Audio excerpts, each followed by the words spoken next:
All right, just going to quickly, I'm out obviously in the desert now, but okay, I want to pick up where I left off. So science takes things to the things themselves. The difference between what science does are the methods of science versus what Heidegger wants to do with being in time and phenomenology.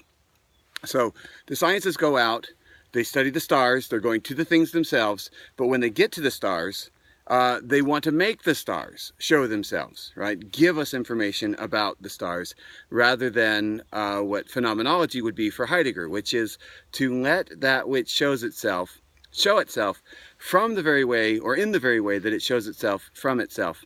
And so there seems to be here an effort on Heidegger's part to create a new method for studying the things themselves, right? It's a kind of doing science. I suspect that phenomenology is best suited for studying things like Dasein.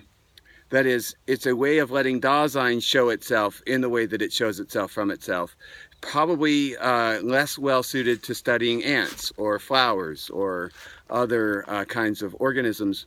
But Dasein, it tends to be a pretty effective way to study the sort of thing that asks questions of being.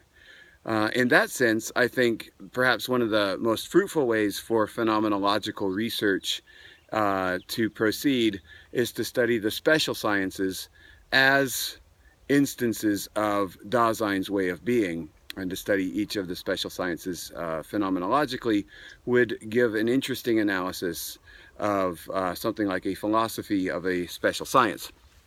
But to my knowledge, not very many people are doing that with phenomenology, that is, tailoring it or understanding it in terms of understanding science itself. But that's how it is. All right, so phenomenology is a letting things show themselves from or in the very way that they show themselves from themselves. I'm not going to speak a lot more about that. Let's just move on with our summary and talk about Dasein very quickly. So remember, Dasein is the thing that we're going to interrogate.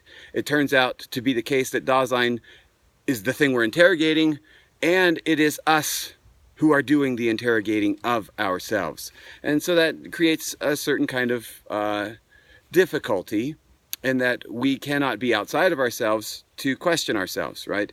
In fact, we want to sort of catch ourselves in the act of questioning ourselves. That's the point of phenomenology. So we're going to have to follow very carefully that way in which we, Dasein, goes about questioning Dasein itself. All right, so Dasein for Heidegger exists. Tables and chairs don't. Right? So we're going to try to be very careful about using the word existence simply to describe that way of being which is Dasein's. Existence means Dasein knows itself as being there, right? Experiences itself in its being there.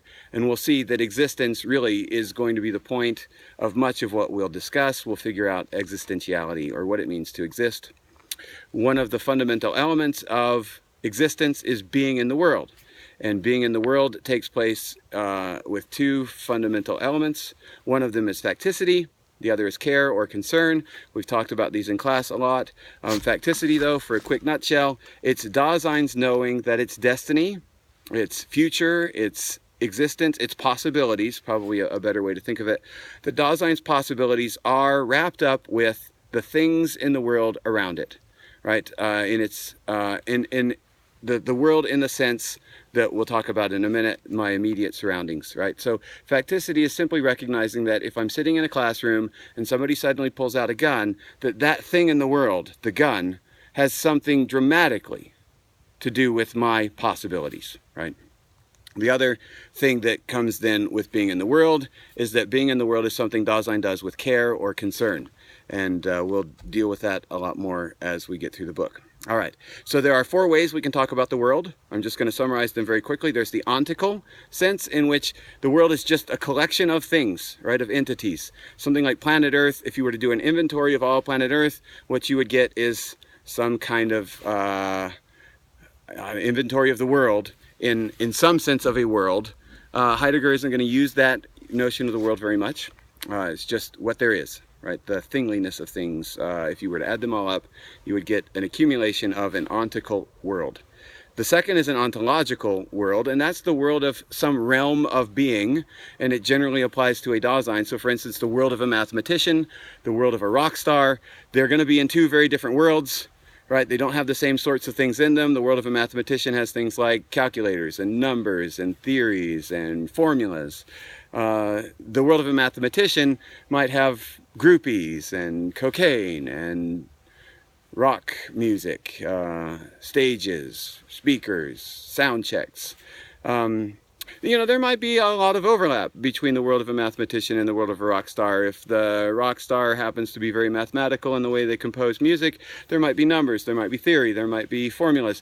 But I think we can see the difference between the world of a rock star and the world of a mathematician, and we can use that notion of world, we can use the word world, as that wherein some Dasein lives or has its meaning, that is a realm of being, right?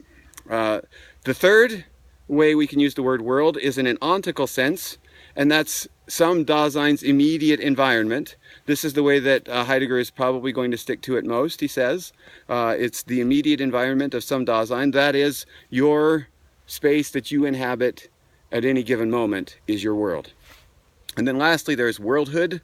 Heidegger doesn't have a lot to say about that. I think it's something like the condition of the possibility of having a world at all. Worldhood is kind of the base level. It probably gets us closest to being in some sense. Worldhood, or the worldhood of the world, I don't know. Now, the world that any Dasein happens to live in, that's the third sense, or the second ontical sense of the word world, the immediate environment of some Dasein or other. That is a world of equipment. It's often a world that we look around and we try to see what things are and what they're for, right? Everything in the world of equipment has an in order to, right? Pencils are in order to write. Paper is in order to write on. Books are in order to read. Books can be used as paperweights. Everything has some kind of in order to. And that in order to isn't isolated, right? It's not one thing like a hammer that exists independent of the rest of the context of hammering. But a hammer exists in a world of hammering, and that refers it to, or it gets its context with, a lot of other pieces of equipment. And all of that equipment hangs together in what Heidegger calls equipmentality, right? A hammer isn't a hammer in isolation. It's just an object, right? So there's a difference between something being present at hand, which is just an object, I guess, and something being ready to hand. Something is ready to hand when it's immersed within a world of equipmentality. So like a pencil.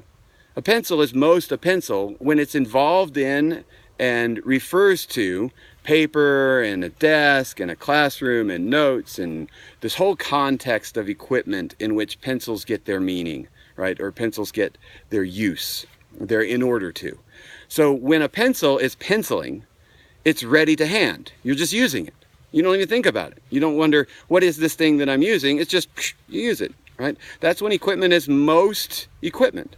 It's when you're not aware of it being equipment. The world is functioning as worlds function most when you're not aware of it as being the world of equipment or the world in which I live. It's just the background. And you're just doing things, right? And you're just using your pencil. And it's writing on paper and everything is great and you're taking the notes and everything is moving along and you're feeling good and you're smart, and that's the world of equipment, and it's completely hidden. Even though it's right there and we're involved in it, we don't think about it. We're not aware of it. It's not interesting. We're not wondering, what is this thing in my hand, this pencil? It just fades into the background and it's a piece of equipment, right? So the readiness to hand is generally something that comes on top of it being present at hand, and neither one of those things really are things that we are aware of or think about when everything is functioning smoothly.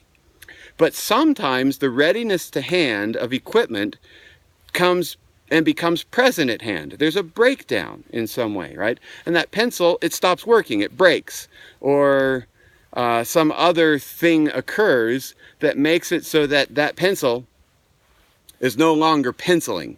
It's not ready to hand. And you might look at it and then it becomes something present at hand, right? It's just like, what just happened here, right? If you're writing with a pen and it runs out of ink and you look at the pen and you're like, what? It's ran out of ink. It's suddenly something that was equipment and ready to hand, and in an instant it became something present at hand, right? Okay, I'm going to stop right there. There are 3 ways, and I'll shoot the next video, 3 ways in which breakdowns happen to equipment, and they are conspicuousness, obtrusiveness, and obstinacy. All right, see you in a minute.